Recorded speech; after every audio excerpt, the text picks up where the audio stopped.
Welcome to the Instant Classic Wrestling Podcast, the only podcast that is always an instant classic. And tonight we are here to review WWE St. Valentine's Day Massacre 1999. I thought it'd be fitting to do this on Valentine's Day because today is February 14th.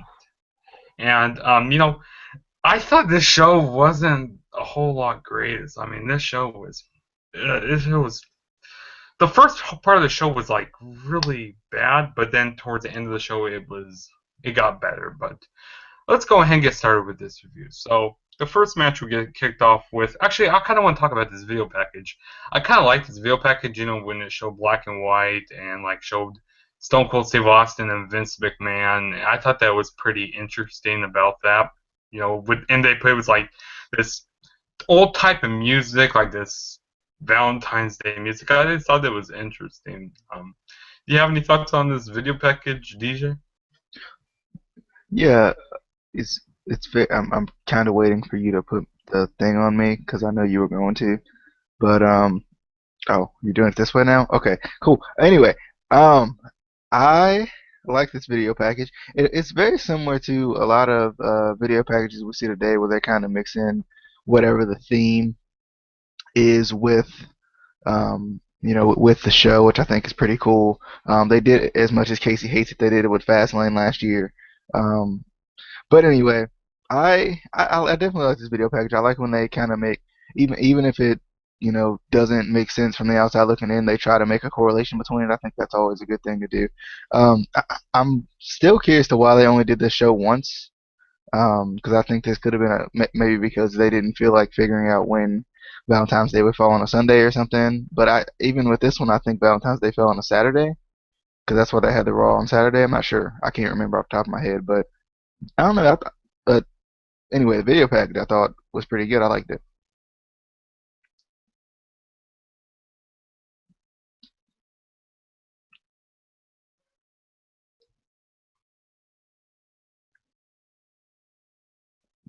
Um, am I supposed to do something?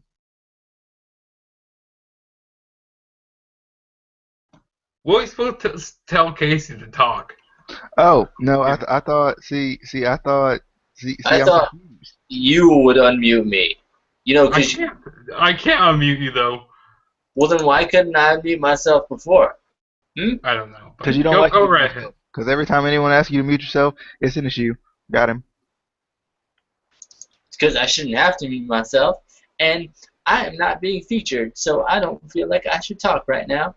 Because I want to be featured. You're featured. You have a whole segment right now to yourself. No, I want special. I liked how we were doing it before. But anyway, I don't really have anything to say about the video package. It was good. It was unique. But Justin wouldn't know a good late 90s WWE show if it pulled out its wiener and smacked him in the face with it. This was an amazing show, sir. That is all that I have to say about that. It was amazing. Okay, there was like one or two matches that were kind of shitty. But besides that, it was pretty awesome.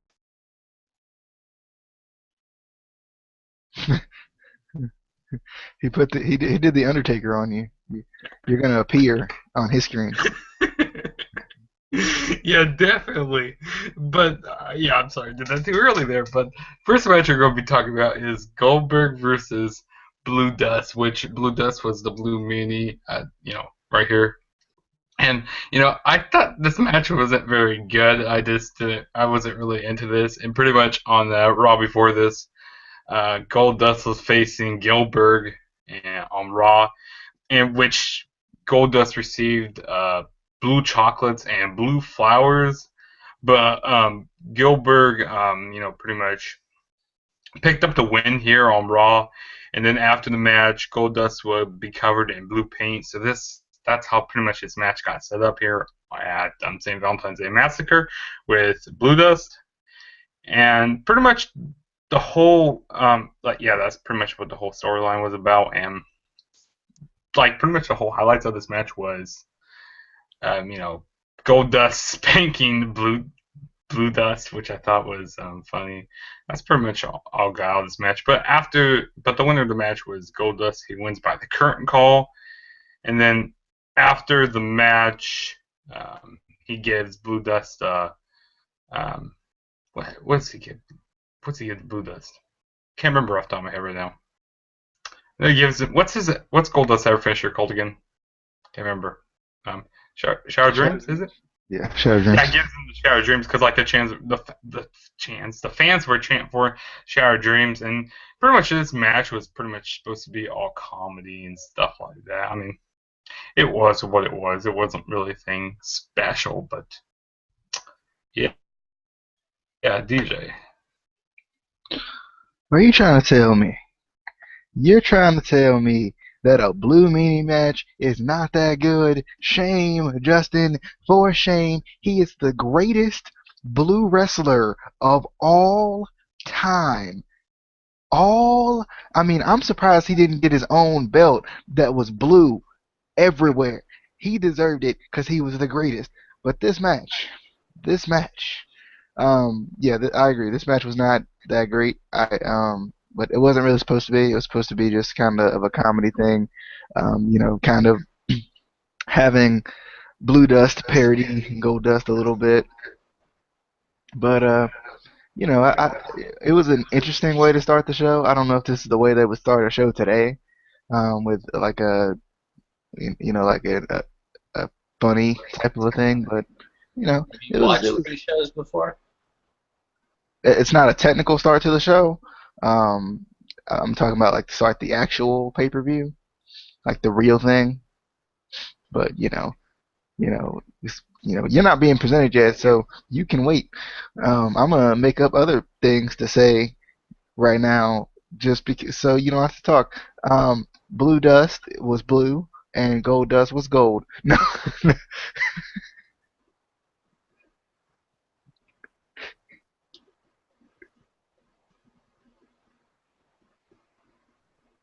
I'm waiting for him to fucking mute you, because I get fucking muted. So You don't.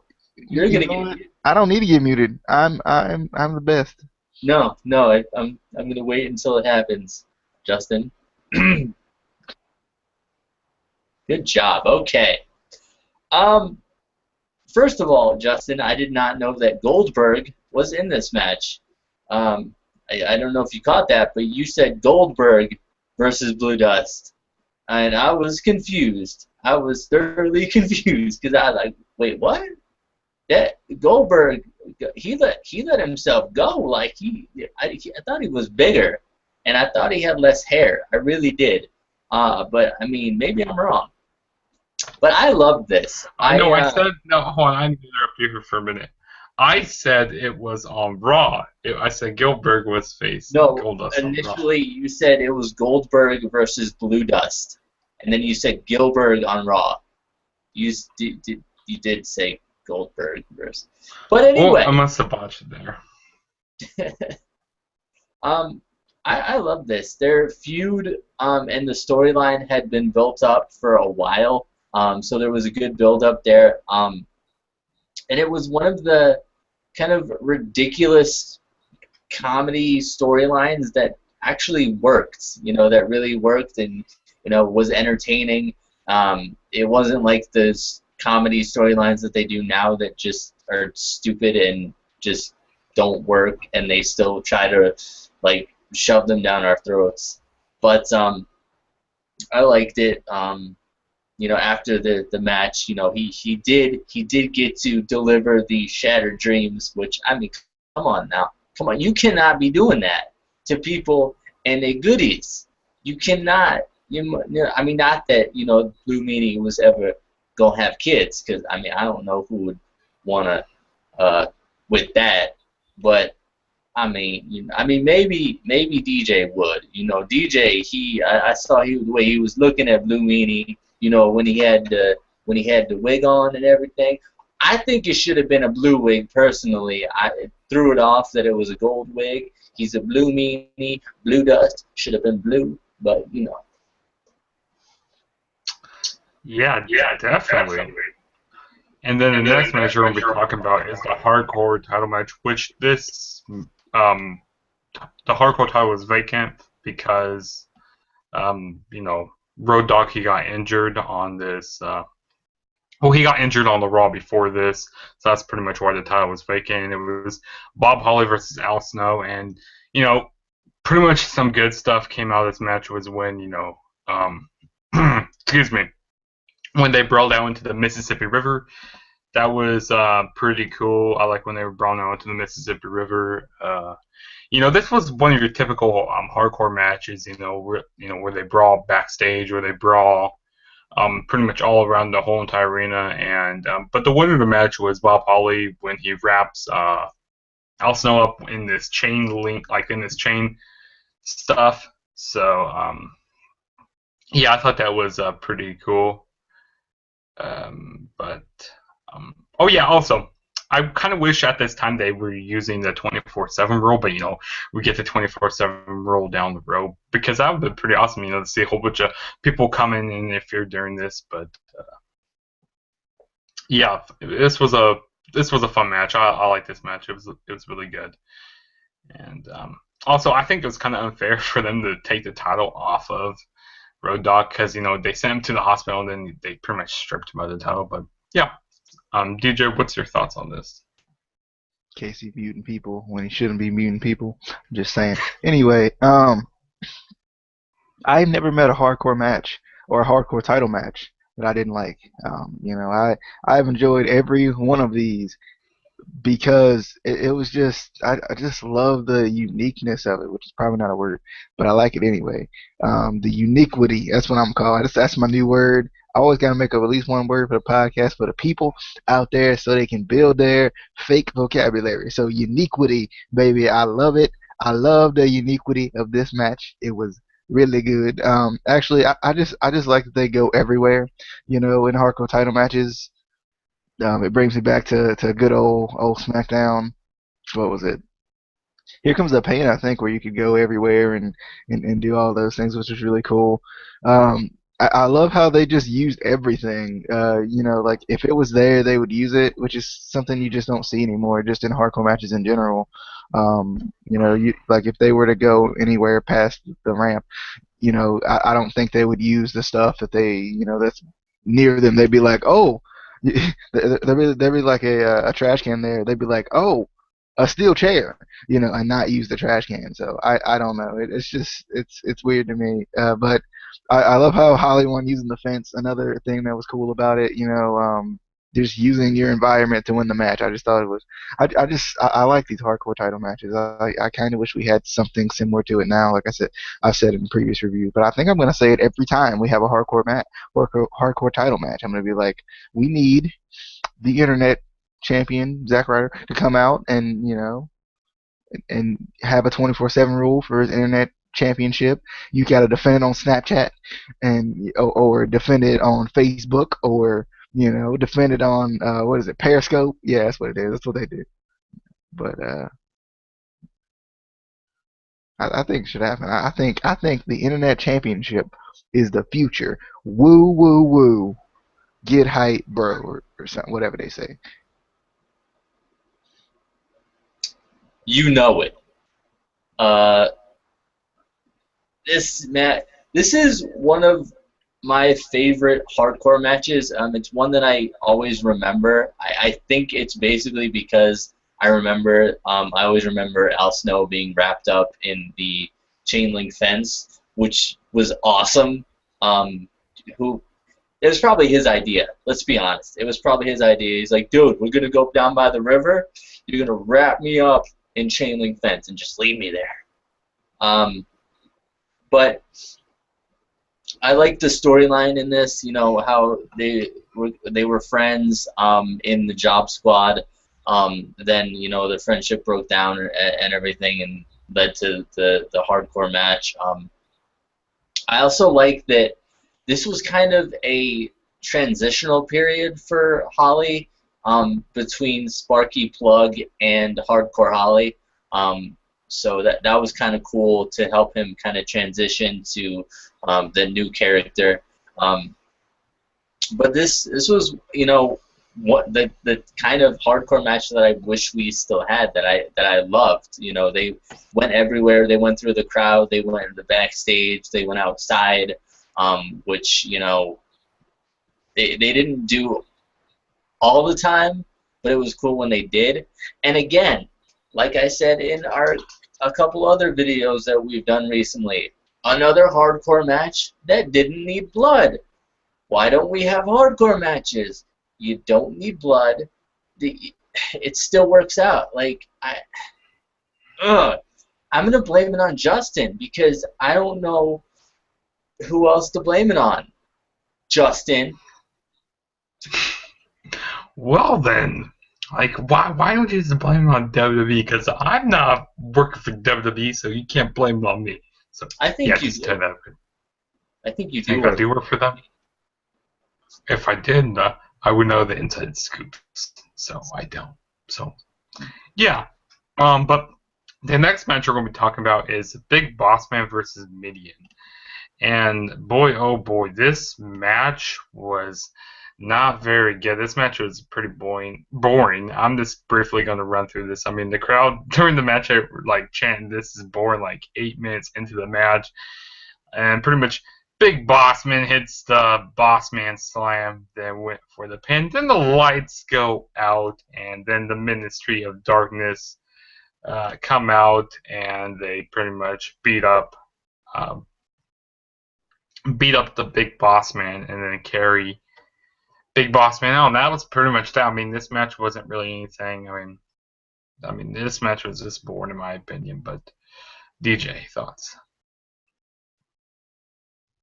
My thoughts, even though I almost forgot to unmute myself. Um, yeah, I didn't like this match either. I just wasn't a fan of the um, Midian. I don't know what it was. I like Big Boss Man a lot, but Midian, I don't know. It was something about him. At first, I thought he looked really similar to Undertaker, but other than that, I didn't really like him. I don't know what it was. Um, it seemed to me, and this was kind of when I first saw them, and thought, and I looked at it too. I was looking at it like from what the characters that I'm used to seeing and the characters that we've seen more recently. It felt like the ministry was like some of the people in the ministry were out of place, but then I thought about it and their characters back then, and I was like, wait, not necessarily, because I forgot that the Brood was together at that time too.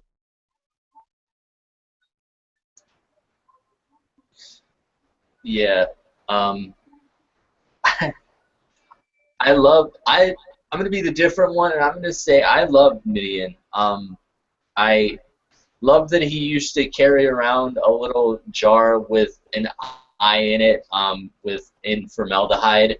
Obviously, it was a fake eye, but it amped up that creepy, mysterious, he was basically kind of, Undertaker's kind of, whipping boy, henchman. He did all the dirty work.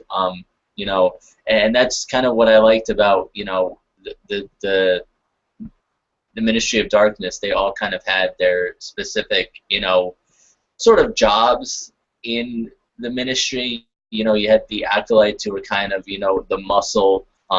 You had Viscera, who was the big guy because he's big Vis. And then you had the Brood, who can give you a bloodbath, because I like the bloodbath.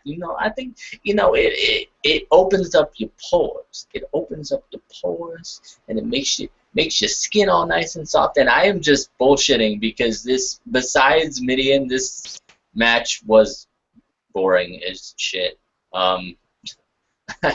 There was nothing interesting about it. The fans were chanting boring. It wasn't a good match. I don't know. Yeah. Yeah. Yeah, definitely agree there. I But don't know what the DJ. next match, I don't know. Yeah, I don't know what he's doing over there, but whatever. We're gonna ignore DJ right now because he's muted over there. But the next match we're gonna be talking about is the WWF Tag Team Championship match. D'Lo Brown and Mark Henry versus Owen Hart and Jeff Jarrett. This match was pretty solid. I mean, there's not really much to talk about this. I mean, I don't really remember this match, even though I watched it, a few hours ago. I just don't really remember this match a whole lot. The only thing I pretty much remember is Owen Hart and Jeff Jarrett won the match, but that's pretty much all I remember from this. But DJ, what are your thoughts on this match here? Um, my thoughts. I don't know if they can see me when I'm like hidden from the thing. So so if I start dancing, don't cry. But anyway, um, the catching sky high was one of the greatest things I've seen in the past couple of minutes, or hours. Even though I haven't watched any wrestling, and that was the only wrestling I watched. But anyway, I just like the catching sky high. I thought it was pretty cool. I was like, ooh, okay, I see you, D-Lo. I see you.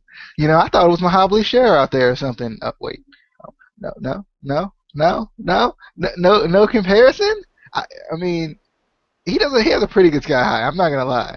I mean, D'Lo's the best because he's the originator. But Mahabali Share, he right there. One beat, one beat, one beat. Um, but anyway, I like this. I like this tag team match. It was kind of a tag team match that I don't remember from this time, and these tag teams I don't really remember from this time. It kind of felt like they were weird tag teams for the time that they were. It's not one of the tag teams you remember. I feel like, well, Mark Henry and D'Lo Brown, yes. Mark Henry and D'Lo Brown, yes. Jeff Jarrett and Owen Hart, not necessarily. I know I'm about to get some sort of words from Casey, but I'm ready. I'm ready for it. How What you you got? not remember D'Lo Brown I and was Mark 4. Henry? I was 4. I don't care that you were 4. Just because you were 20 don't mean. Not exactly. It was not 20. You was like 12, right? I was 11. No. See, Yeah, I was about 12. About 12. Yeah. Yeah, 12, 13, around there. Um, and how dare you compare D'Lo Brown and Jinder Mahal? How dare you, good sir? That is his name is Jinder Mahal, by the way. Um, yeah, I didn't remember this match specifically, but I always loved D'Lo Brown and Mark Henry. I kind of wish they would re-sign D'Lo somehow, at least for like one show, and put them back together, because I think that would be cool. Before D'Lo, or before Mark Henry eventually retires, which is never gonna happen, because I don't know, but that would be cool to have like a big kind of nation reunion sort of a thing. That would be pretty cool.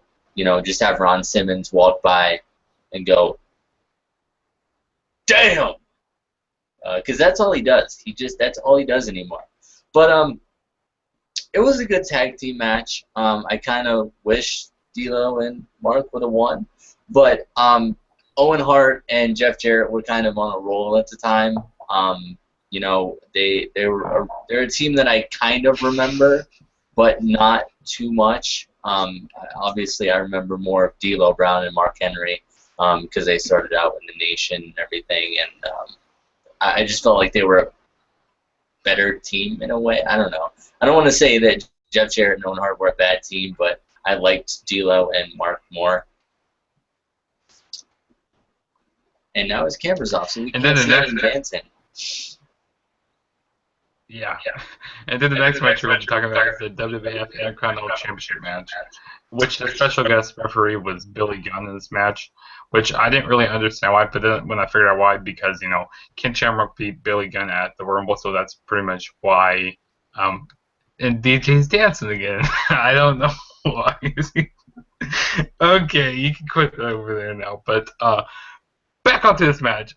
Yeah, like I said, pretty much why Billy Gunn was a ref is because Ken Shamrock beat him at the Rumble, and Billy Gunn offered to be the special guest referee. But Pretty much, this match wasn't really anything. You know, the crowd was dead during the whole match, pretty much. Yeah, they were dead during the whole match. I mean, there would be a Jerry chant because they were in Jerry Lawler's hometown of Memphis, Tennessee, and Bill again pretty much tried screwing over. He tried screwing over Ken Shamrock during this match. Like I said, because Ken Shamrock beat him at the Rumble. But the winner of the match was Val Venus, and because Ryan would distract Ken Shamrock during the match, and Val Venus would roll up Ken Shamrock for 1, 2, 3, and it was a really quick count by Billy Gunn. And then after the match, Billy Gunn beat up Ken Shamrock for the hell of it. So yeah, this wasn't really a special match either, but yeah, DJ. I like this match because I loved Val Venus and his original, what was it, porn star character, I guess was what he was. I also love his music, by the way, but I always end up singing it when it comes on. But I don't know if there was something about this feud. I don't remember this feud exactly for this time, but I do remember like seeing clips about this feud when I was watching like 2 Out for TV or something, and they were showing clips from this feud. Like I remember pieces of this feud, but not the entire thing. Billy Gunn, greatest ref of all time. Billy Gunn is the greatest ref of all time. He had me cracking up. He had his count, the rhythm. It was perfect. It was perfect. The count was perfect every time. It was on par every time. So I'm like I would let Billy Gunn ref my matches. Um, I thought it was really funny when Ken Shamrock's sister was walking by and Billy Gunn was checking her out. I just thought that was funny, just the little things he was doing to kind of just be comedic. But it felt like in this match, it felt like eventually he was gonna get hit, right? Like it was one of those things. But for some reason in the back of my mind, I'm like, he's not gonna get hit. It's not gonna happen. I know it's not. Even though I know he's gonna get hit, he's not gonna get hit. I know it. But he did end up getting hit, and I was like, oh, what darn. But yeah, for some reason I like this match. Ken Shamrock reminds me a lot of Brock Lesnar, I think, just because he's dangerous. In that similar fashion, he comes off as dangerous, and when he's in the ring, he feels like he can hurt you. They're very similar, Casey. They both did MMA. Just saying. I'm just saying, and they both are very dangerous people. You take the ankle lock and see if you can get out. Just saying. Just saying, Casey. Do you have any thoughts? Do you have any thoughts? I think we need a Ken Shamrock Brock Lesnar match. Personally, I think WrestleMania 32. Yeah, we could. Yeah, I like this storyline. It was built up really good. Ryan Shamrock is just damn. Sorry. But and I have to agree with DJ. I love Ken Shamrock. I do. He was one of my favorite wrestlers growing up. But Billy Gunn is by far the greatest WWE referee of all time. He was completely impartial, right down the middle, no shenanigans, nothing at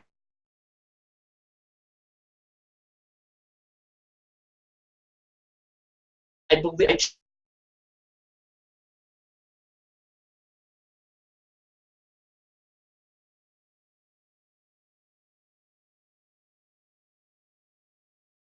can't focus. It's crazy, and they just need to wear them shorts. I think it should be mandatory. I really do. I think it should be mandatory. And it makes you a better referee. It truly does. It truly, truly does.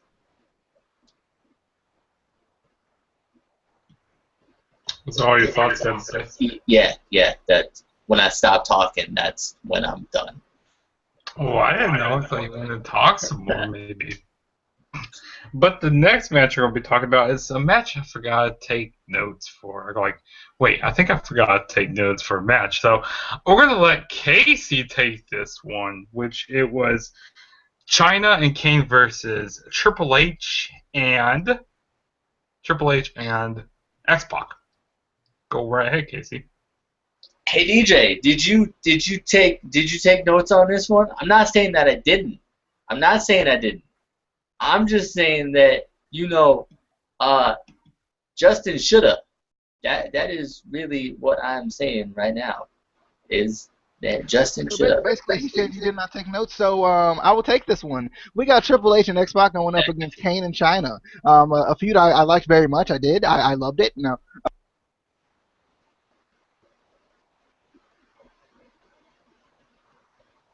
Now that was completely uncalled for. He muted the man mid-sentence, which I believe was rude. I think that man should be unmuted right now because he got things to say. He got things to say, Justin. Not only did he mute me, but he hid me. So an ejection from one of my videos is coming. You just wait, Justin. You just wait. In the middle. In the middle. Anyway, I definitely this match was interesting. It was one of those like groundbreaking moments from Breaking Ground. Groundbreaking? Yes, Groundbreaking. groundbreaking moments. With China being in the ring with men, it was kind of cool. Something we won't see anymore. I don't think, even if we do get someone of the stature of China. I think Nia She's a Jax could take a man. huge lady. I think Nia Jax could take a man. You know, I think she hit him with the bow, hit him with that quick elbow. You know, just quick rip. Yeah, real quick. It's so quick you can't even see it. You know, she hit him with that quick elbow, and then it'd be over. You know, but anyway, I definitely like this match. I thought it was funny when the crowd popped when China hit that corner. She hit that corner, the crowd went nuts. The crowd went nuts, and then I got to see the Bronco Buster, which was freaking hilarious. Shout out to X-Pac. I love X-Pac. And the arm drape finish. I feel like we don't see it as much today, but I feel like today it would be a false finish. It wasn't in this match, but I feel like it would be a false finish. For some reason, they don't use it as much today, which they used to use it all the time, especially in the Attitude Era and Ruthless Aggression era. They used the arm drape finish a lot, i.e. Triple H against anyone. But anyway, I like this match. I thought it was a pretty good match to kind of it wasn't like for a title or anything. It was just because China low belows the world, you know. Casey, Yeah. now that I've cleared, now that I just brought it back into your senses, your memory, No, thought. yeah. We had the unfortunate breakdown of the Generation X. That's basically what had happened. Because China, she had to be a home wrecker. She just had to just mess everything up. You know, and she got Kane in it too. Because Kane, he'll do anything for some booty. I'm not saying that they did nothing. I'm not saying that, but I I I did like this match. I liked kind of not necessarily this storyline, but I like the build up in these storylines. We had the storyline with Kane and X-Pac. Kane kind of turning his back on X-Pac kind of turning his back on Kane. We had the fallout between Triple H and what the hell just popped up? Do you want to block Juggernaut as well? I don't know. I mean, maybe, possibly. Uh, do I say yes or do I say no? Anyway, I'll let that steep for a second and I'll think about it. But it like DJ said, it was groundbreaking. It was groundbreaking that China was in this match. And what the hell are you doing? It was groundbreaking. I'm done because these two idiots are just I think I'm gonna say yes to this. I really do. I think I'm gonna say yes. Do you want to block Juggernaut? I really do.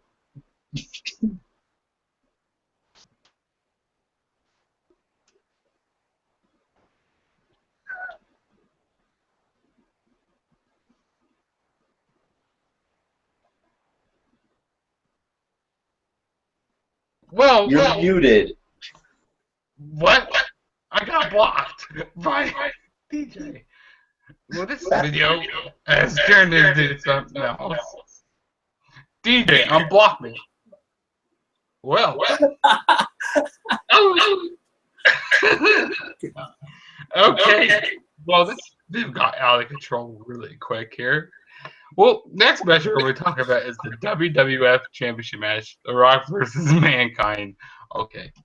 Goodbye, Casey. Hey, thanks for blocking me.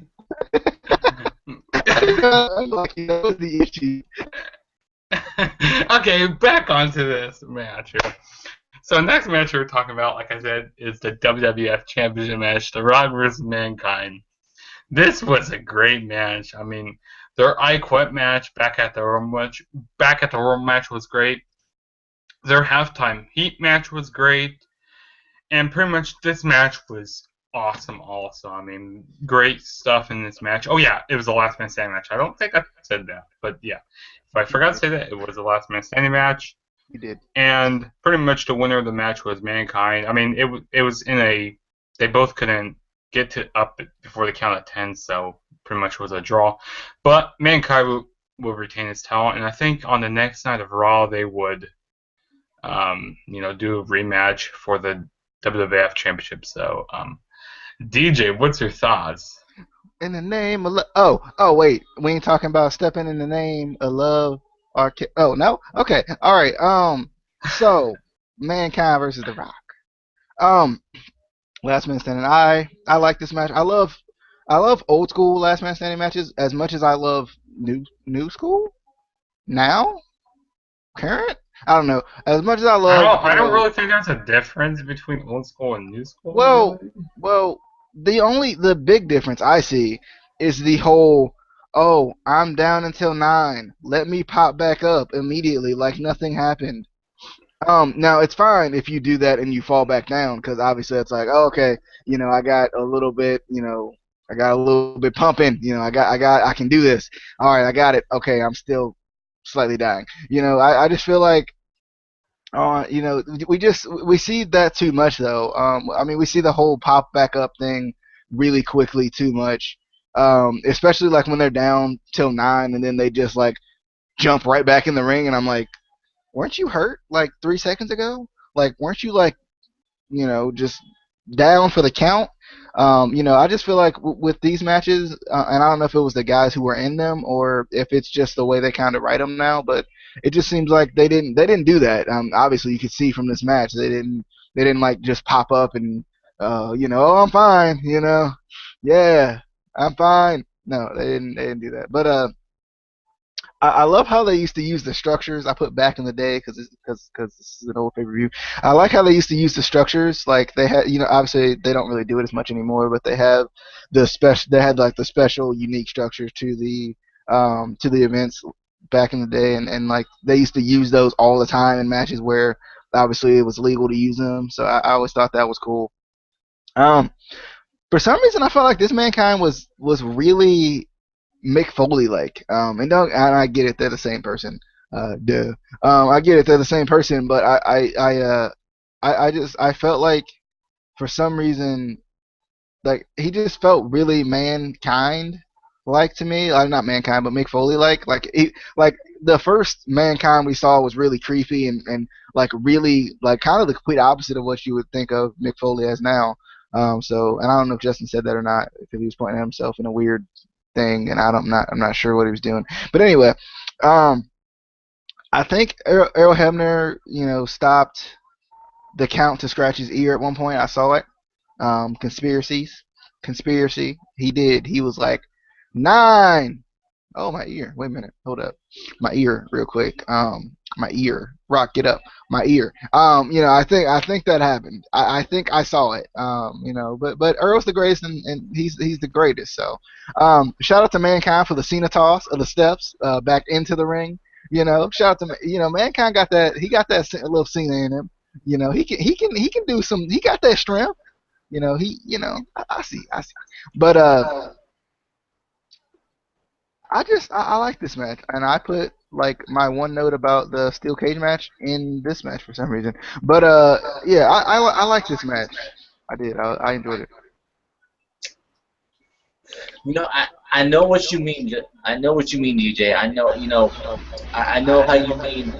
Mankind seemed a lot like Mick Foley. I feel the same way about Goldust. He seemed a lot like Dustin Rhodes. I don't know what it is. I don't know what. It's crazy. It's crazy. Um, I mean, and that Blue Dust guy felt a lot like the Blue Meanie. I know. And It's then like, and then like Kane, he felt like that Glenn Jacobs guy. The old dentist. Yeah. yeah. It's weird. It's crazy. I don't know. There's a lot of guys who seem like other guys on this show. It was weird. It was weird. Bob Holly. I swear I've seen him before, like as Sparky Plug or something like that. But anyway, there are two types of last man standing matches. There's old school last man standing matches, and then there's Cena era last man standing matches. That's basically what it is. It's the Cena era last man standing matches where you basically just Cena it and you're like, yo, I'm fine, I'm good. Oh, I just got hit by a set of stairs. No, I'm good. Oh, I lost a leg. No, I'm good. Hold up. I need to interrupt you here for 1 second here. Do not ever, and I mean ever, say Cena era matches. I don't like hearing that. Like, you have to bring everything up about Cena. I'm serious. I do not like that. Just say PG era. This sounds a lot better. But go back on to what you're saying. I mean, but it was caused by John Cena. Cena-ing That it. is very true, but it's The no sell. PG era sounds better. Yeah. No, it's the Cena era, and I'm going to say the Cena era. If you had a problem with that, well, deal with it. But anyway, I really like this match. This feud in general is one that I really wish that I know we talked about how we wish the network would put like feuds into like playlists so you could watch like a complete feud all the way through. This is one of the feuds that I really wish that I could go back and watch because The Rock and Mankind had so many good matches. There was the empty arena match that I loved that I wish I could have gone back and watched. The hell is this? What are you doing? What are you doing? I think he's tripping on acid right now. He's like, whoa, my head is so realistic. No, it's what you do with your hand. Like, you just make a whole bunch of weird hand motions. Cause they need to know that I'm into this match, that I'm into it QuickBooks. I don't know what that. I'm gonna stop now. But yeah, I really wish that I could go back and kind of watch this whole feud all the way through, because they work so well together. Mankind and The Rock, as opponents, and then Rock and Sock Connection was a classic. Yeah. Okay, the next match we're going to be talking about is the Steel Cage match, which it was the main event. Stone Cold Steve Austin versus Vince McMahon. This match was really good, just continuing their very long storyline that they've been having. One of the highlights of the match, which this gets shown a whole lot of times when Vince McMahon gets thrown off the cage and then he breaks his ass off on the announce table. And Michael Cole, man, he was just selling this. He was just selling the bump that Vince McMahon took on the table. I mean, he's like, oh, damn, he damn near died when he took that bump off that table. Like, seriously, like, he was just overselling that. And it's like he Vince McMahon killed himself there, but this was a very entertaining match, and also we saw the debut of the Big Show in this match. Where he came from under the ring, and yeah, this was a very, very fun match. And DJ, what's your thoughts? Thoughts on match. I definitely like this match. This is kind of a match I remember. And I don't know, 1999 is a weird year for me because like it feels like I remember a lot of things, but it also feels like I'm very like I'm still like, did I see this in like a video package thing or like a kind of a wrap up type of a thing on the network, or do I really really remember this? Because I remember the McMahon Austin feud and whatnot, but I don't know. I liked this match though. I did. I had actually Casey had told me that Big Show was gonna debut in this show, and I actually forgot about it. So it was actually kind of surprising for me uh, when he came in. But yeah, like like Austin just wasn't letting up. He just wasn't. For some reason, I don't know. I couldn't remember that Austin won this match, and for some reason, I was like, Vince is gonna find a way to win this, isn't he? And then when he threw him into the cell, and it kind of just opened up, and Austin just well, you just calm down real quick. I just thought that was pretty funny. But yeah, I like this match. This feud was like one of the greatest of all time in WWE, especially in this era, if nothing else. But I don't know. I definitely I like this match. I was kind of confused because I was like, what if Vince wins this? He went to WrestleMania and competed for the title? Please no, please no.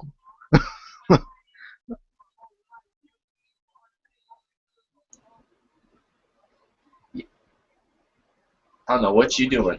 I do not know you. Like talking to yourself in your head. Anyway, um, I this was a good match. I really miss the old cage that they used to have. The one with the big black bars. I think before that it was blue bars. As opposed to the chain link steel cage that we have now.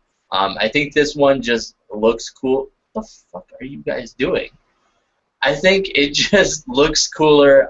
It makes the match seem, I feel like, more brutal. Um, you know, I don't know what these idiots is doing right now. Um, but I agree. Austin versus McMahon was one of the greatest feuds of all time. It's one that I feel like everyone remembers, even if you were 4 at the time and have no right to say anything, and you were like 2, so shut up.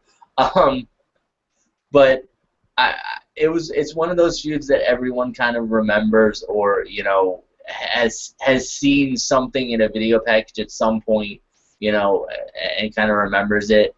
And it was kind of, in a way, groundbreaking at the time. I don't think any other company had a kind of wrestler versus the boss type of feud before. I mean, obviously, it had. I'm done. I'm done. I've seen nostrils, and this is why we can't have nice things.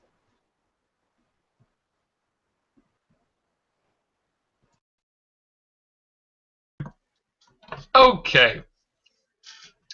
So yeah, that was our St. Valentine's Day Massacre 1999 review.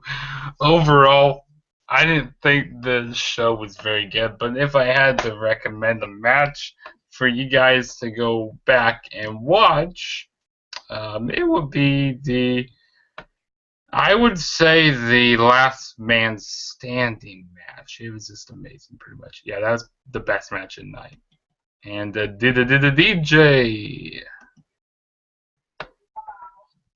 My match of the night would be the Diva. Wait, There wasn't any divas. wait, that won a Divas match. And And they were called women back then. What? They were still called women. I'm sorry, I'm in the new era of WWE.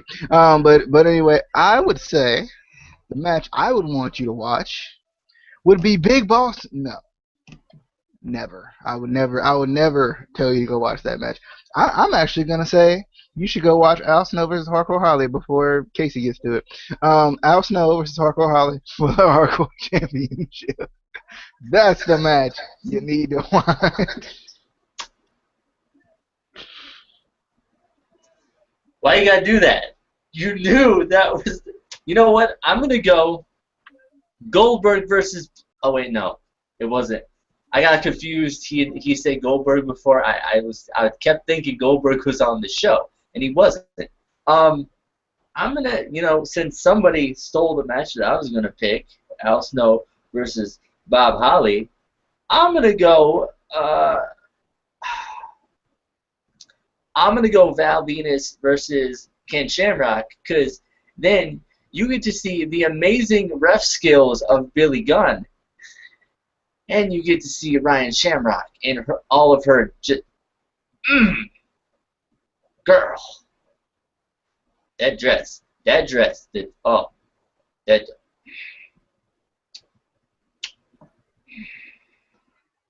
Yeah, that dress, man. Ooh, baby, that was amazing. But yeah, don't forget to subscribe to the Instant Classic Wrestling podcast, and don't forget to subscribe to Mr. Juggernaut 097. This one subscribe on both channels. That's all it takes.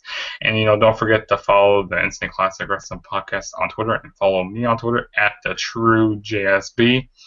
And of course, we're gonna have to wait, before we end the video, on Tuesday we're going to be doing our No Way Out 2003 review, and then tomorrow we're going to be doing our Fastlane 2016 predictions, because Fastlane is on Sunday, so and then Sunday we'll be doing the review for that Fastlane.